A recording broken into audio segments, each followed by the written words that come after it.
अगली खबर बिहार में वक्फ संशोधन बिल पर जारी बयानबाजी की है। बिहार विधानसभा चुनाव से पहले चुनावी बयार जारी है। हर दल अपनी अपनी बाजी चल रहा है। कुछ बाजी चल रहे हैं तो कुछ उल्टी पड़ जा रही है। ऐसी ही एक बाजी तेजस्वी यादव की उनके ऊपर है। कैसे उल्टी पड़ती नजर आ रही है, देखिए इस रिपोर्ट में।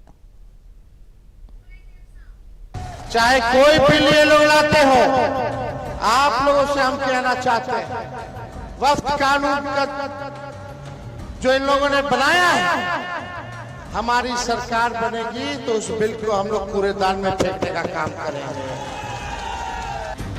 जब सियासत की बिसात बिछती है तो बयानों की बाजी खेली जाती है, मगर हर बार ये बाजी आपके हाथ नहीं लगती। कभी कभी बाजी उल्टी भी पड़ जाती है और कुछ ऐसा ही आरजेडी नेता तेजस्वी यादव के साथ हुआ है। उन्होंने मुस्लिम वोटर को साधने के लिए बयान तो दे दिया, मगर उस बयान को पूरा करने के रास्ता देखना मुनासिब नहीं समझा।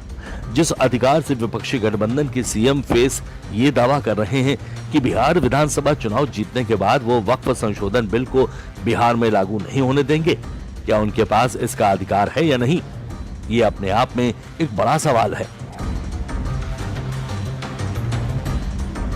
आर्टिकल 254 के अनुसार केंद्रीय कानून राज्य कानूनों पर प्राथमिकता रखते हैं। आर्टिकल 256 के मुताबिक राज्य सरकारें केंद्र के बनाए कानून और उनके निर्देशों का पालन करने से मना नहीं कर सकती, यानी ये मामला राज्य सरकार के अधिकार क्षेत्र में आता ही नहीं है। तो फिर तेजस्वी यादव का ये दावा करना कि वक्फ संशोधन बिल को हटा देंगे, ये कहां से वाजिब है भाई। इसीलिए सियासी गलियारों में सवाल उठ रहे हैं कि क्या तेजस्वी यादव आम लोगों को गुमराह करने का काम कर रहे हैं। देखिए, संसद से पारित जो भी हुआ है, कोई भी कानून पूरा देश में लागू होगा, पूरा हिंदुस्तान, पूरे भारतवर्ष में लागू होगा। और जो पावर संविधान ने दिया है उसको कोई हटा नहीं सकते हैं। तेजस्वी यादव, राहुल गांधी ये बता सकते हैं क्या कि पार्लियामेंट ने पास किया वाला कानून को अगर वो नहीं मानेंगे, सुप्रीम कोर्ट ने जिसको क्लियर किया है उसको नहीं मानेंगे, तो पार्लियामेंट को नहीं मानते, सुप्रीम कोर्ट को नहीं मानते, भारत के लोकतंत्र को नहीं मानते। ये जो कुछ परिवार के बच्चे हैं, ये अपने आप को कानून से ऊपर, संविधान से ऊपर, पार्लियामेंट से ऊपर समझते हैं। तो मैं क्या कर सकता हूँ, लेकिन देश और जनता देख रहा है। ये पहली बार नहीं है कि जब तेजस्वी यादव से संसद में पारित वक्फ संशोधन को कूड़ेदान में डालने की बात कही हो। इससे पहले भी आरजेडी नेता तेजस्वी यादव वक्फ संशोधन को लेकर बयान दे चुके हैं, मगर इस बार उनके बयान के पीछे के मायने सियासी हैं। तेजस्वी यादव से पहले शनिवार को आरजेडी एमएलसी अब्दुल कारी ने भी वक्फ बिल पर बयान दिया था। साथियों, तेजस्वी जी को मुख्यमंत्री बनाइए। जिन लोगों ने वक्फ बिल का समर्थन किया उनका इलाज करना है। इस लालटेन छाप को यहाँ जिताइए, एनडीए को हराइए, तेजस्वी यादव जी मुख्यमंत्री बनेंगे। सारे बिल फाड़ के फेंक दिए जाएंगे, चाहे वो वक्फ बिल हो, कोई बिल हो। सियासत में हर बयान के पीछे एक रणनीति होती है। अब आरजेडी की तरफ से वक्फ को लेकर दिए जा रहे इन बयानों के पीछे क्या रणनीति है, ये जानना और समझना दोनों जरूरी है। क्योंकि शनिवार को जब आरजेडी के एमएलसी अब्दुल कारी सुहेब ने वक्फ बिल पर पहला बयान दिया था तो तेजस्वी यादव मंच पर मौजूद थे, लेकिन उसके बाद अगले 24 घंटे तक वो इस बयान पर चुप रहे। फिर आखिर सीमांचल में ही जाकर उन्होंने वक्फ बिल पर यह बयान क्यों दिया।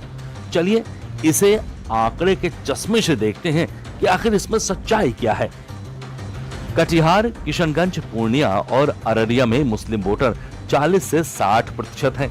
पिछले चुनाव में एआईएमआईएम ने सीमांचल पर 5 सीटें जीती थी। पिछले चुनाव में एआईएमआईएम ने कांग्रेस आरजेडी का गणित गड़बड़ाया था। ओवैसी फैक्टर को कम करने और मुस्लिम वोटर को एकजुट करने की कोशिश में तेजस्वी यादव वक्फ बयान के खिलाफ बयान का सहारा ले रहे हैं। वक्फ संशोधन को लेकर विपक्ष के बयानों पर बीजेपी विपक्ष पर आरोप लगा रही है कि जिस तरह से विपक्ष ने सियासी हिस्सेदारी में मुस्लिम समाज को महरूम रखा, उसकी वजह से विपक्षी खेमे में ये डर था कि कहीं उनका कोर वोटर मुस्लिम समाज का वोट उनके हाथों से फिसल न जाए, जिसकी वजह से वो मुस्लिम वोट बैंक साधने के लिए भ्रामक बयानबाजी कर रहे हैं और मुस्लिम समाज को गुमराह करने का प्रयास कर रहे हैं। देखिए, तेजस्वी यादव दबाव में इस तरह का बयान दे रहे हैं क्योंकि जब से उन्होंने अपने आप को मुख्यमंत्री और मुकेश सहनी को उप मुख्यमंत्री का उम्मीदवार बनाया है, मुस्लिम समाज में भारी नाराजगी है राजद और कांग्रेस के खिलाफ, महागठबंधन के खिलाफ। अब उस नाराजगी को पूरी तरह दूर करने के लिए जानबूझकर उन्होंने अपने एक मुस्लिम नेता से पहले बयान दिलवाया कि वक्फ अमेंडमेंट एक्ट को फाड़ के फेंक दिया जाएगा। अब तेजस्वी यादव भी कह रहे हैं कि वक्फ अमेंडमेंट एक्ट को कूड़ेदान में डाल देंगे, जबकि ये पार्लियामेंट से बना हुआ कानून है, सुप्रीम कोर्ट की इस पे मोहर है, इसको कोई नहीं हटा सकता।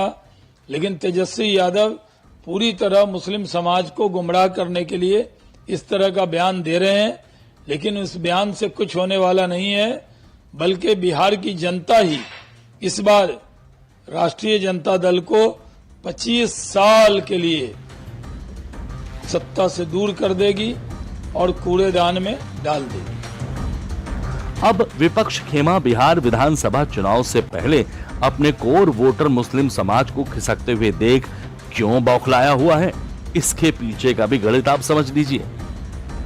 जहां बिहार में यादव समाज की आबादी करीब 13% है, तो वहीं मुस्लिम आबादी 18% तक है, जो बिहार की कुल 243 विधानसभा सीटों में से 87 सीटों पर मुस्लिम आबादी 20% से अधिक है। करीब 11 ऐसी सीटें हैं जहां मुस्लिम मतदाता 40% के आसपास हैं और बिहार में करीब 40 विधानसभा सीटों पर मुस्लिम वोट निर्णायक साबित होगा। विपक्ष इसी गणित को साधने के प्रयास में लगा हुआ है, जिसके चलते कांग्रेस भी आरजेडी नेता तेजस्वी यादव के बयान का समर्थन कर रही है, मगर एनडीए विपक्ष के भ्रामक बयानों पर जमकर वार कर रही है। जितनी भी राज्य सरकारें हैं वो अपने अपने हिसाब से जो उनको लगता है जो उचित है वो करेगी। बहुत है, वो ममता जी ने भी कहा है और बहुत से लोग कहेंगे। तो जहाँ गैर कांग्रेसी गैर भाजपा सरकार है वहाँ जाहिर है कि उसका विरोध होगा। कांग्रेस का समर्थन में, केसी जी के इस बात का समर्थन में है, कांग्रेस केसी जी के इस बयान के समर्थन में है। बिल्कुल, हम तो उसका विरोध भी कर रहे हैं, पार्लियामेंट में भी कर रहे थे, पार्लियामेंट के बाहर भी कर रहे थे। तेजस्वी यादव जी को ये जानकारी नहीं है कि केंद्र के बने हुए कानून राज्य सरकारें नहीं खत्म कर सकती। ये केंद्र का प्रावधान है और केंद्र सरकार के निर्देश पर ही ये लागू हुआ है। तेजस्वी जी जो ज़्यादा पढ़े लिखे नहीं हैं, उनको शायद ये मालूम नहीं है कि राज्य में सरकार बनने या नहीं बनने से केंद्र के द्वारा या पार्लियामेंट के द्वारा पारित जो कानून है, जिसको सुप्रीम कोर्ट ने भी हरी झंडी दिखाई है, उस पर कोई असर नहीं पड़ता। पर क्योंकि ये कहते हैं संविधान, जुबान पर इनकी संविधान है, पर मन में केवल वोट बैंक के भाईजान। तेजस्वी यादव के वक्फ संशोधन पर दिया गया ये जो बयान है, इसमें सियासी सरगर्मियां तेज हो गई हैं, मगर शायद जैसे विपक्ष ने सोचा था उसके उलट जैसे जैसे बयान की सच्चाई सबके सामने आ रही है, माना जा रहा है कि वक्फ संशोधन बिल पर लिया ये कदम विपक्ष पर ही उल्टा पड़ता जा रहा है। इसका असर आने वाले विधानसभा चुनाव पर क्या होगा, ये तो 14 नवंबर को बिहार विधानसभा चुनाव के नतीजे सामने आने के बाद ही पता चलेगा।